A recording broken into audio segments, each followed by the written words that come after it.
번째, 네 번째, 문제 탄수화물 끊기. 다섯 번째, 이렇게 하시면 다이어트 성공합니다. 그런데 이거를 하나하나 왜 이런 건지에 대해서 제가 말씀을 드릴게요. 첫 번째, 혈관 청소. 저는 처음에 여기 캠프에 너 그 다이어트 하러 가자 했으면 안 왔겠죠. 그리고 여기 우리 한서진 마스터님도 처음에 여기 뭐라고 그랬어? 너 다이어트 하러 가자 하면 나 안 왔을 거라고 그 얘기 하셨어요. 저도 여기 캠프에 처음에 소개받았었을 때 우리 몸의 혈관이 깨끗해지면 우리 몸의 장기는 좋아질 수밖에 없어. 그런데 이런 2박 3일 프로그램이 있으니 한번 가보지 않으려 하는 지인 스님의 이야기를 듣고 온 거거든요. 그래? 나 디톡을 제대로 해본 적이 없는데 그럼 혈관 디톡을 한번 해볼까 하고 무조건 따라 나선 거예요. 그런데 저희 제품은 처음에 저희가 이제 이렇게 단식을 하면서 제 제품을 해서 먹잖아요. 그러면 가장 먼저 뺏어가는 데가 어디냐면 혈관에 나쁜 찌꺼기를 가장 먼저 뽑아갖고 간다고 해요. 그래서 첫 번째 혈관 청소하는 거는 저희 파우제 다이어트 안에 프로그램 안에 2박 3일 단식을 하시게 되면 혈관 청소는 자연스럽게 된다라는 거. 그런데 2박 3일 혈관 청소한 거가 좀 부족하다? 그럼 5일에서 7일도 하고 9일에서 10일도 하고 이런 프로그램으로 가신다고 생각하시면 되세요. 이게 왜 나왔나요? 그리고 이제 두 번째가 내장 지방을 6 이하로 도전을 하셔야 돼요. 여기 보면 맨 앞에 그림 한번 보세요. 저는 이 그림을 봤었을 때 너무 징그럽다는 생각을 했거든요. 저희가 닭도리탕이나 닭 사가지고 보면 똥꼬 옆에나 날개뼈 옆에 노란 기름 이어있는 거 보셨죠? 아시죠? 주부들이니까. 그런데 정상적인 심장은 저렇게 깨끗하고 예뻐요. 그런데 심장에 지방이 끼어있는 거는 닭에 붙어있는 지방처럼 저렇게 되어 있다고 보시면 돼요. 그리고 정상적인 췌장하고 지방으로 둘러싸인 췌장이 어때요? 너무 징그럽지 않아요? 전 저거 보니까 어머 저렇게 되면 정말 건강하지 않겠구나라는 생각을 했어요. 그리고 내장지방 6 이하로 만들어내야 되는 이유 중에 하나는 그리고 이제 내장지방이 위험하다 이렇게 써있는데 내장지방은 염증을 만들어내는 공장이라고 보시면 돼요. 그리고 아까 대표님 강의하신 것 중에 정상세포를 암세포로 만듭니다. 내장지방이. 그리고 활성산소가 생기는 거가 사실은 무서운 거예요. 활성산소 우리 몸에 필요해요. 그런데 이게 과다하게 나올 때가 문제가 되는 거거든요. 그래서 저희가 다이어트 할 때는 너무 과격한 운동은 하지 않는 게 맞다라는 거. 뒤에서 보충 설명할 거고요. 맨 앞에 읽어보면 뭐라고 써있나 한번 읽어볼게요. 내장지방이 위험하다.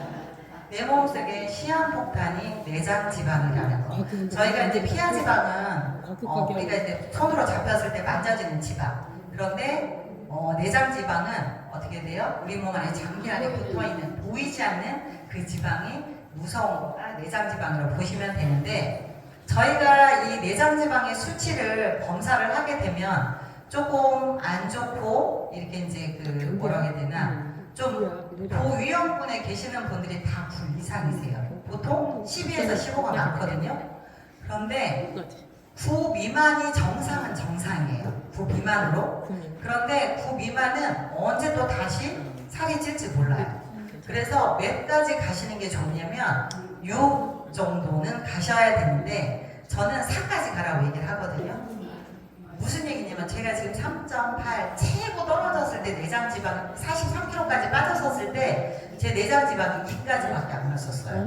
그런데 이 내장지방이 2까지 떨어지게 되면 비상시에 문제가 되더라고요. 아플 때. 그래서 4 정도, 4에서 5 정도를, 4에서 5 정도로 이렇게 유지하는 게 좋은데 제가 이번에 이제 체크한 거에 의하면 3.8 정도 나오더라고요. 근데 내장지방이 4 미만으로 떨어지게 되면 살찌지 않는 체질로 바뀌어집니다.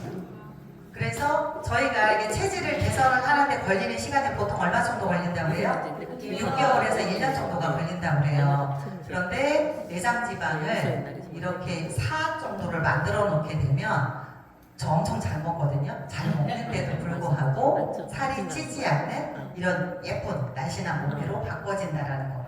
그리고 일단은 내 몸에 갖고 있는 시한폭탄이라고 하니 내장지방은 무조건 6 미만으로 떨어뜨려야 된다는 거가 사실은 가장 중요해요. 그리고 이제 9박 10일을 디톡에 성공하신 분들의 사례예요. 이거는 그 이제 저희 친구분들이 두 분이 이렇게 들어오셨었는데 9박 10일 도전하셔서 한 분은 9.8kg. 저희 이 프로그램이 좋은 이유는 무슨 이야기냐면 제가 여기 똑같이 여러분들처럼 2박 3일 캠프에 들어왔었을 때 제가 명현이 엄청 심하게 떴었어요. 등에 특히 이제 뽀로지 올라오는 거가 독소가 피부로 해서 올라오는데 폐자리에 그거가 진짜 너무 신기해요. 누가 그림을 그려놓은 것 같아. 폐자리에. 그래서 토토토토토 들어오는데 엄청나게 가렸거든요. 그리고 그 다음에 제가 이제 가래 끓는 증상 때문에 기관지가 좀 안 좋다 보니까 가래가 끓고 3일 동안 계속 가래를 뱉어냈더니 어떠한 현상이 생겼냐면 목이 쉬는 현상이 생겼었어요.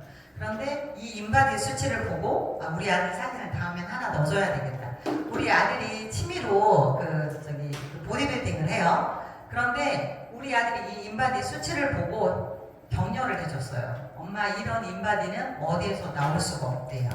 왜냐면 운동하는 자기들도 이런 인바디가 나오지 않는데 너무 신기한 건 필요 없는 건 내려줘요, 얘가. 근데 필요 없는 것들이 뭐예요? 체질량 지수, 체지방률, 지방량, 피하지방, 내장지방 이런 것들은 다 떨어져 있죠, 화살표가. 그런데 저희가 필요로 하는 근육량이라든가 수분량이라든가 단백질량이라든가 이런 것들은 올라간다라는 거. 너무 신기한 거 볼게요.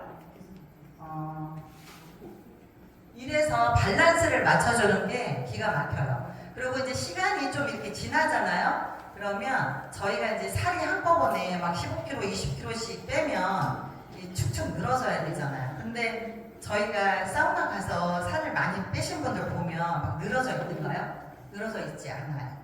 이제 얘가 그런데 어느 순간 살을 한꺼번에 쫙 빼고 나면 늘어진 것처럼 이렇게 보여지거든요. 그런데 저희 제품을 꾸준히 해서 드시게 되면 이렇게 근력을 잡아서 끌어올려준다는 거.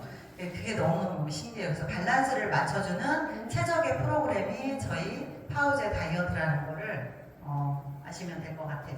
그리고 이제 네 번째가 뭐예요?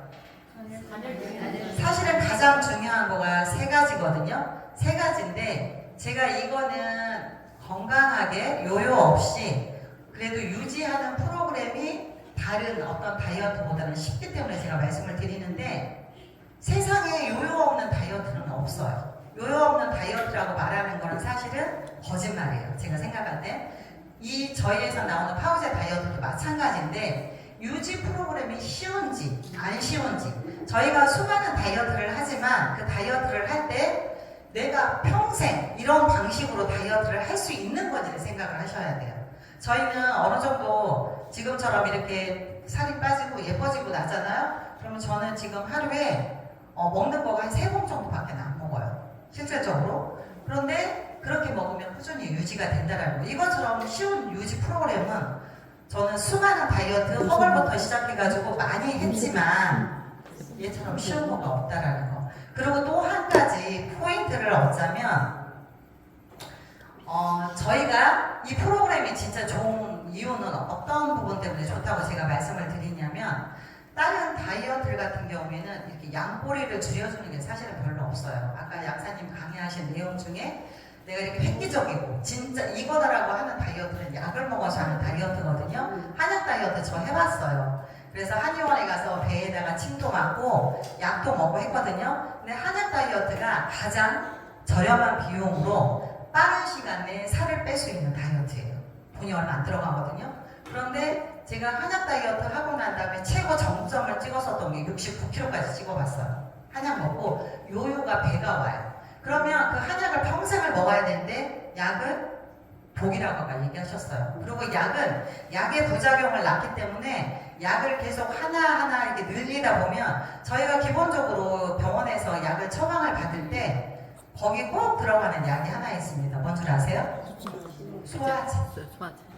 약을 소화시키기 위한 소화제가 거기 들어간다는 거. 그래서 약은 갈 때마다 하나씩 늘어나는 거를 연세 드신 분들은 아실 거예요. 왜냐하면 제가 대학병원에 30살 때부터 다녔거든요. 약이 자꾸자꾸 늘어나요. 그러니까 약에 치여서 제가 사는 것 같아요. 근데 약을 끊으니 건강해지는 거예요. 그래서 약은 독이라고 얘기하고 저희 약사 대표님이 되게 양심적인 게 뭐라고 말씀하세요?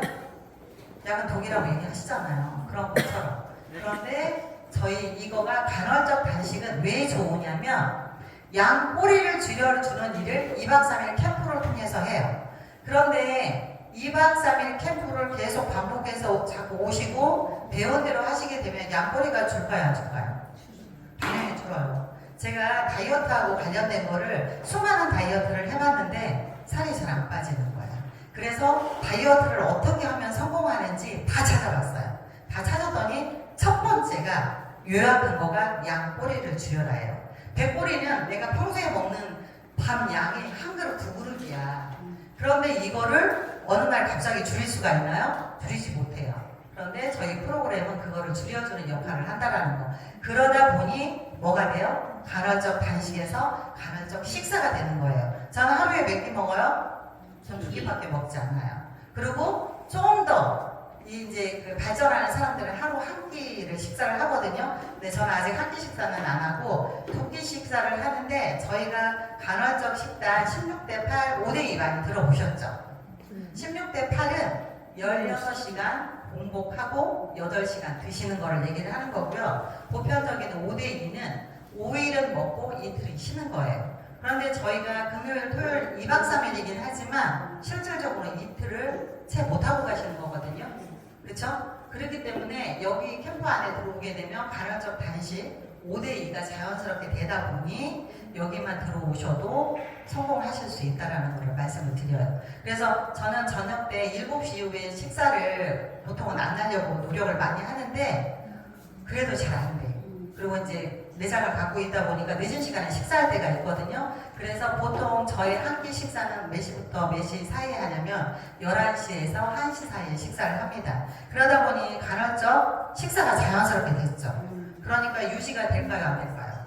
돼요. 그런데 간헐적 식사를 하는데 왜 저는 이렇게 살이 잘 안 빠지고 잘 유지가 안 될까요? 라고 얘기하시는 분들이 있어요, 실질적으로. 그런데 식사하는 시간에 16시간은 공복하고 8시간은 마음대로 먹으라는 얘기가 아니에요. 8시간 먹는 시간에 어떤 식사 위주로 하셔야 된다고? 야채. 그리고 건강한 먹거리가 사실은 굉장히 중요해요. 그런데 이제 그 시간에 나 16시간 공복했으니까 8시간 먹는 시간에 나 맛있는 마카롱 먹고 치킨 먹고 이러면 될까요? 안 된다는 얘기예요. 그래서 간헐적 식사를 하실 때도 좋은 먹거리를 찾아서 하시는 거가 가장 좋고요. 그 다음에 간헐적 식사를 하시게 되면 뭐라고 써 있어요? 대사 문제가 해결이 된다 이렇게 써 있어요.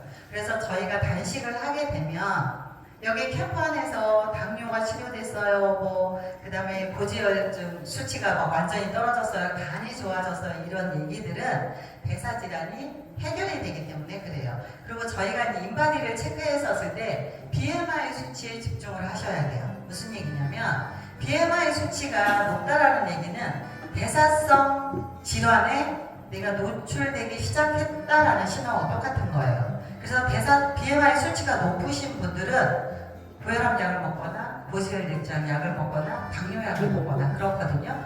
그래서 대사성 질환을 해결을 하려고 하면 단식과 동시에 간헐적 식사를 하셔야 된다라는 거. 그리고 이제 세 번째, 식사하는 순서도 사실은 굉장히 중요해요. 첫 번째 뭐부터 먹어야 돼요? 채소. 그 다음에 두 번째, 세 번째, 탄수화물. 이 순서가 중요한데 저희는 문화 자체가 한국 사람들은 뭐가 힘이라고 얘기를 해요? 밥이 힘이라고 얘기를 해요. 너무 잘못된 건데 식사를 할 때 살 안 빠지는 사람들이 식사하는 거를 뷔페 가서 보면 딱 보여요. 탄수화물 위주의 식사를 잔뜩 가지고 오는데 저는 이제 이거를 공부를 하고 제 몸을 만들면서 좀 나름대로 바꾼 식사 방법이 이 순서대로 하려고 얘기를 하거든요. 그래서 저는 채소 위주나 과일이나 이런 걸 먹고 단백질 종류를 먹고 그러고 나면 배가 불러서 탄수화물이 먹어질까요? 그러다 보니까 제 밥은 3분의 1 공기를 진짜 저희 실질적으로 못 먹어요. 얼마 전에 여기 이선아 매니저님하고 식사를 하러 갔는데 전 풀만 잔뜩 많이 먹었어요.